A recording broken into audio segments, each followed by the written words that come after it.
Hello everyone, welcome back to my YouTube channel Sinha tutorials. अभी आप लोगों को पता है कि अभी तुरंत ही बीपीएससी का एग्ज़ाम होने वाला है, ठीक है। तो अब अभी का जो टाइम है, तो इस टाइम पे हम जो है सब्जेक्टिव मतलब पूरा डिटेल्स में कोई सब्जेक्ट को नहीं पढ़ सकते हैं, ठीक है। कि इतना टाइम नहीं है कि किसी भी सब्जेक्ट को हम पूरे डिटेल में पढ़ें, ठीक है।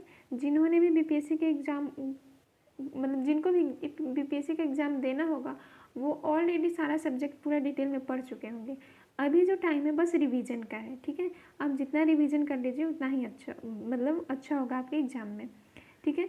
तो इसी को देखते हुए मैं आज रिवीजन का क्वेश्चन लेके आई हूँ पॉलिटी का, ठीक है। पॉलिटी के क्वेश्चन आते हैं, अच्छे खासे क्वेश्चन आते हैं बीपीएससी एग्जाम में।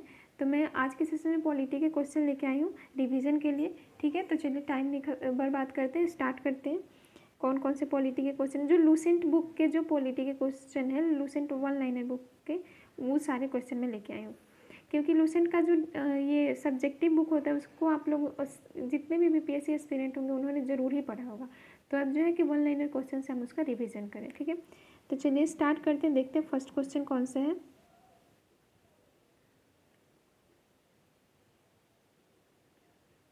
फर्स्ट है बी.आर. अम्बेडकर की महात्मा गांधी के मध्य 1932 में हस्ताक्षरित पूना समझौता में प्रावधान था। थोड़ा सा इसको और जूम कर लेते हैं। क्या क्वेश्चन, बी.आर. अम्बेडकर और महात्मा गांधी के मध्य सन 1932 में हस्ताक्षरित पूना समझौते में प्रावधान था, ठीक है। भारत के लिए डोमिनियन स्थिति बनाए जाने का, मुसलमानों के लिए पृथक निर्वाचन क्षेत्र का, हरिजनों के लिए पृथक निर्वाचन क्षेत्र का, या हरिजनों के लिए आरक्षण सहित संयुक्त निर्वाचन क्षेत्र का, कौन सा था। तो इसका सही आंसर है ऑप्शन डी, हरिजनों के लिए आरक्षण सहित संयुक्त निर्वाचन क्षेत्र का, ठीक है। नेक्स्ट क्वेश्चन देखते हैं, वह कौन सा अधिनियम था जिसने भारत में सत्ता ब्रिटिश ईस्ट इंडिया कंपनी से ब्रिटिश क्राउन में स्थानांतरित की थी। वह कौन सा अधिनियम था जिससे भारत में सत्ता ब्रिटिश ईस्ट इंडिया कंपनी से ब्रिटिश क्राउन के हाथ में चली गई, ठीक है। तो किस अधिनियम के द्वारा।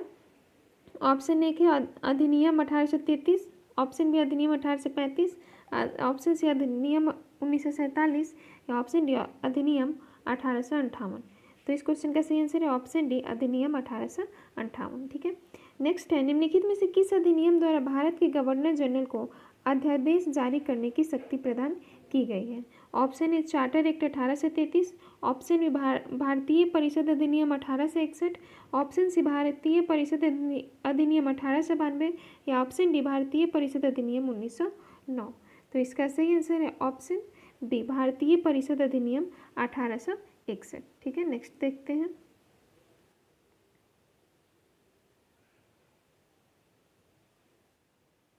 नेक्स्ट है, यह सिद्धांत कि स्वतंत्र भारत के लिए नए संविधान को तैयार करना मुख्यतः खुद भारतीयों की जिम्मेदारी होना चाहिए, पहली बार निम्नलिखित में से किस एक में स्वीकार किया गया था, ठीक है। मतलब यह सिद्धांत कि स्वतंत्र भारत के लिए एक संविधान को तैयार करना मुख्यतः खुद भारतीयों की जिम्मेदारी होनी चाहिए कि एक संविधान तैयार हो स्वतंत्र भारत के लिए, पहली बार निम्नलिखित में से किस एक में ये स्वीकार किया गया था, ठीक है। तो भारत सरकार अधिनियम 1935 में, लिन लिथगो का अगस्त प्रस्ताव में, क्रिस्प प्रस्ताव में, या ऑप्शन डी कैबिनेट प्रस्ताव में। तो इसका सही आंसर है ऑप्शन बी लिन लिथगो का अगस्त प्रस्ताव में, ठीक है। नेक्स्ट क्वेश्चन है, रेगुलेटिंग एक्ट पारित किया गया, रेगुलेटिंग एक्ट कब पारित किया गया। Option A 1773, option B 1771, option C 1785, या ऑप्शन डी 1793। तो इसका सही आंसर है ऑप्शन ए 1773, ठीक है।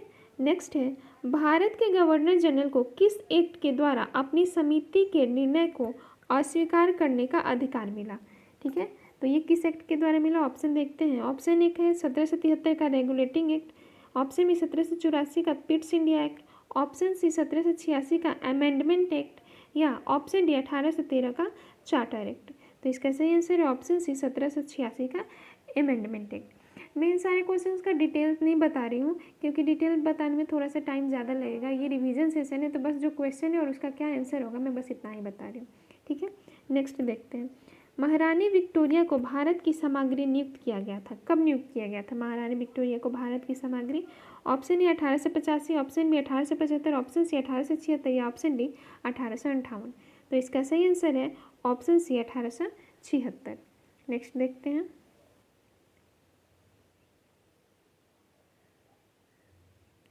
नेक्स्ट है सामग्री विक्टोरिया ने 1858 की घोषणा में भारतीयों को बहुत सी चीज़ें दिए जाने का आश्वासन दिया था। निम्नलिखित आश्वासनों में से कौन सा ब्रिटिश शासन ने पूरा किया था? कौन कौन से आश्वासन दी थी महारानी विक्टोरिया ने 1858 की जो घोषणा की थी? ऑप्शन ए में रियासत को हड़पने की नीति समाप्त कर दी जाएगी। ऑप्शन में विदेशी राजद्वारों की यथा स्थिति बनाए रखी जाएगी। ऑप्शन सी भारतीय व यूरोपियन सभी प्रजा को समान व्यवहार मिलेगा। ऑप्शन डी भारतीयों के सामाजिक व धार्मिक विश्वासों में कोई हस्तक्षेप नहीं होगा। तो इसका कौन सा आंसर होगा? मतलब कौन सा पूरा किया गया? केवल ये ऑप्शन बी का ही पूरा किया गया, देशी राजद्वारों की यथा स्थिति बनाई रखी जाएगी। ठीक है। नेक्स्ट है मिंटो मार्ले सुधार का उद्देश्य क्या था? ठीक है, तो ऑप्शन ए है पृथक निर्वाचन प्रणाली, ऑप्शन बी भारतीयों की भागीदारी बढ़ाना, ऑप्शन सी युद्ध में सहयोग हेतु तैयार करना या ऑप्शन डी पूर्ण स्वतंत्रता देना। तो इसका सही आंसर है ऑप्शन ए पृथक निर्वाचन प्रणाली। ठीक है। नेक्स्ट क्वेश्चन है मार्ले मिंटो सुधार बिल किस वर्ष में पारित किया गया था? मार्ले मिंटो सुधार बिल किस वर्ष में पारित किया गया था? Option A 1905, option B 1909, option C 1911 या ऑप्शन डी 1920। तो इसका सही आंसर है ऑप्शन बी 1909। ठीक है। नेक्स्ट क्वेश्चन देखते हैं।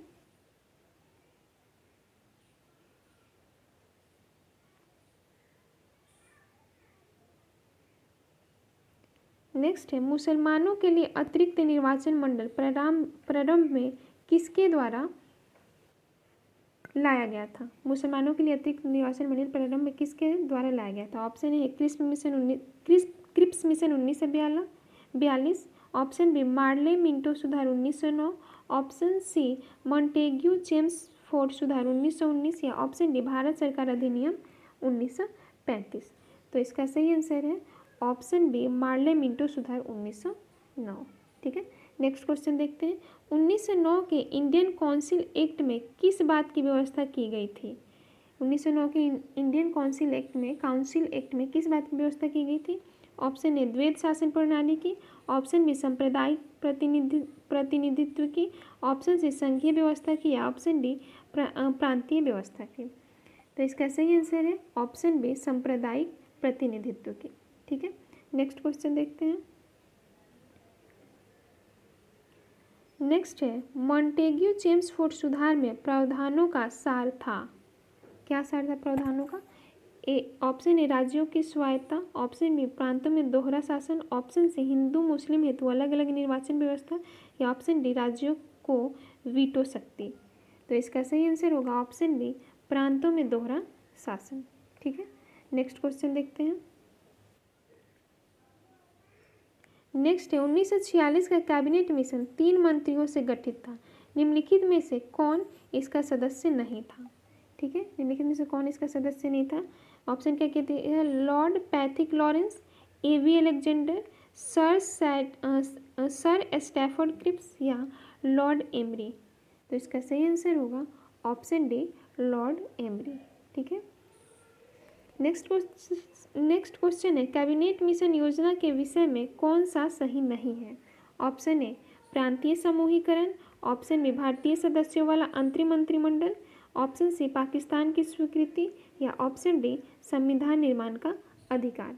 तो इसका सही आंसर है ऑप्शन सी पाकिस्तान की स्वीकृति। यह विषय नहीं था कैबिनेट मिशन योजना में। ठीक है। नेक्स्ट क्वेश्चन है। नेक्स्ट है भारत का संविधान लागू होने तक स्वतंत्रता के पश्चात इसका शासन किसके अंतर्गत चलाया गया था? स्वतंत्रता के बाद जब तक भारत का संविधान लागू नहीं हुआ था तो किसके अंतर्गत शासन चलाया गया था भारत में? ऑप्शन ए भारतीय नेताओं के परामर्श से बने कानून द्वारा, ऑप्शन बी इंग्लैंड के संविधान के अनुसार, ऑप्शन सी 1935 के भारत सरकार अधिनियम के अनुसार या ऑप्शन डी उपयुक्त में से कोई नहीं। तो इसका सही आंसर है ऑप्शन सी 1935 के भारत सरकार अधिनियम के अनुसार। ठीक है। नेक्स्ट क्वेश्चन देखते हैं। नेक्स्ट है भारतीयों को वर्ष 1947 में सार्वभौम सत्ता सौंपने की योजना निम्न में से किस नाम से जानी गई है? भारतीयों को 1947 में सार्वभौम सत्ता सौंपने की योजना किस नाम से जानी गई है? ऑप्शन ए डुरंड योजना, ऑप्शन बी मिंटो मार्ले योजना, ऑप्शन सी माउंटबेटन योजना या ऑप्शन डी वेवेल योजना। तो इसका सही आंसर है ऑप्शन सी माउंटबेटन योजना। ठीक है, नेक्स्ट क्वेश्चन देखते हैं। कौन सुमेल नहीं है, कौन सा सही नहीं सुमेल किया गया है? ठीक है, तो मार्ले मिंटो सुधार, सांप्रदायिक प्रतिनिधित्व, ये सही है। भारत सरकार अधिनियम, स्वशासन, कैबिनेट मिशन, संविधान का सभा का गठन और साइमन कमीशन भारत का विभाजन, नहीं ये सही नहीं है। साइमन कमीशन में भारत का विभाजन नहीं था। ठीक है, नेक्स्ट देखते हैं।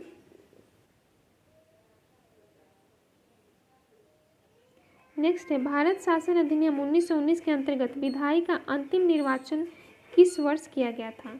विधायिका का अंतिम निर्वाचन किस वर्ष किया गया था? Option A 1930, option B 1934, option C 1945 या ऑप्शन डी 1947। तो इसका सही आंसर है ऑप्शन सी 1945। ठीक है, नेक्स्ट देखते हैं। अखिल भारतीय महासंघ स्थापित करने का प्रावधान शामिल किया गया था। ऑप्शन ए भारत सरकार अधिनियम 1935 में, ऑप्शन बी अगस्त प्रस्ताव 1940 में, ऑप्शन सी भारत सरकार अधिनियम 1919 में या ऑप्शन डी कैबिनेट मिशन प्रस्ताव 1946 में। तो इसका सही आंसर है ऑप्शन ए भारत सरकार अधिनियम 1935 में।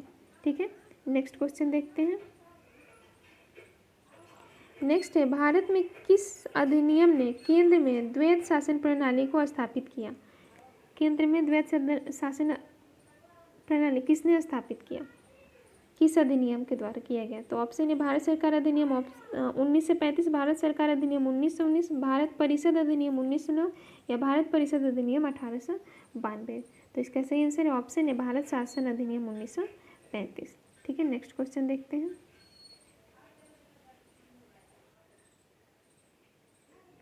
नेक्स्ट क्वेश्चन है संघीय प्रणाली का पहला प्रयास भारत सरकार अधिनियम डैश द्वारा किया गया। Option A 1919, option B 1909, option B 1919, option C 1935 या ऑप्शन डी इनमें से कोई नहीं। तो इसका सही आंसर है ऑप्शन सी 1935। ठीक है, नेक्स्ट देखते हैं। किस अधिनियम की प्रमुख विशेषता प्रांतीय स्वायत्तता थी? Option A 1935, option B 1919, option C 1904 या ऑप्शन डी 1858। इसका सही आंसर है ऑप्शन ए 1935। ठीक है, नेक्स्ट क्वेश्चन है भारत में सचिव का पद किसके द्वारा निर्मित किया गया था? ऑप्शन ए मार्ले मिंटो सुधार 1909, ऑप्शन बी भारत सरकार अधिनियम 1858, ऑप्शन सी भारतीय परिषद अधिनियम 1861 या ऑप्शन डी मॉन्टेग्यू चेम्सफोर्ड सुधार 1919। तो इसका सही आंसर है ऑप्शन बी भारत सरकार अधिनियम 1858। ठीक है, नेक्स्ट क्वेश्चन देखते हैं।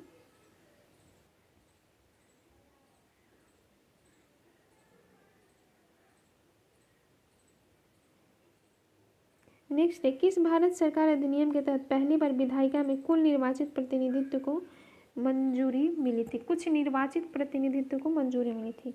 ऑप्शन है भारत सरकार अधिनियम 1858, भारत सरकार अधिनियम 1909, भारत सरकार अधिनियम 1919 या भारत सरकार अधिनियम 1935। तो इसका सही आंसर होगा ऑप्शन बी भारत सरकार अधिनियम 1909। नेक्स्ट देखते हैं भारत सरकार अधिनियम 1935 द्वारा स्थापित संघ में अवशिष्ट शक्तियाँ किसे दी गई थी?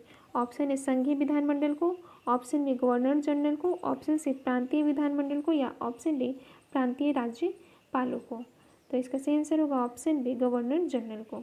ठीक है, नेक्स्ट देखते हैं किस अधिनियम को मॉन्टेग्यू चेम्सफोर्ड सुधार के नाम से जाना जाता है?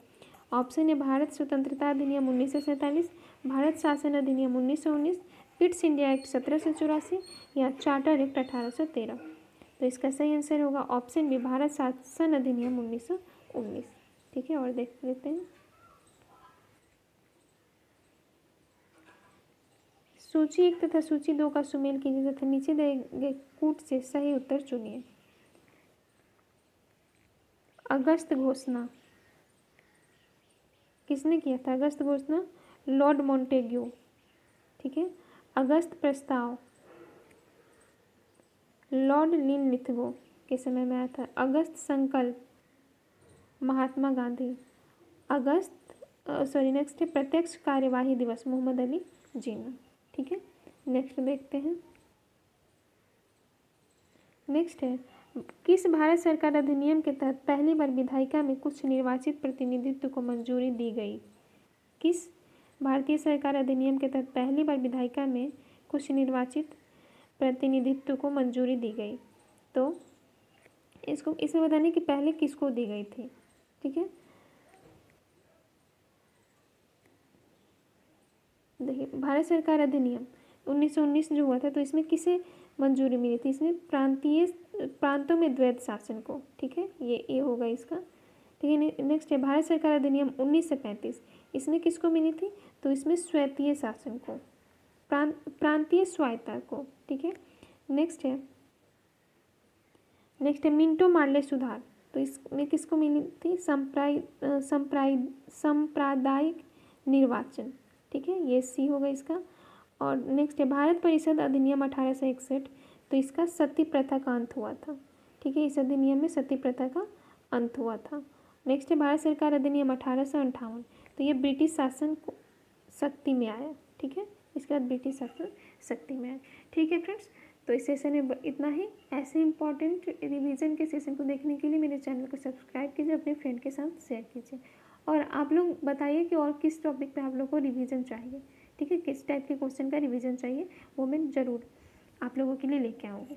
ठीक है, all the best, thank you.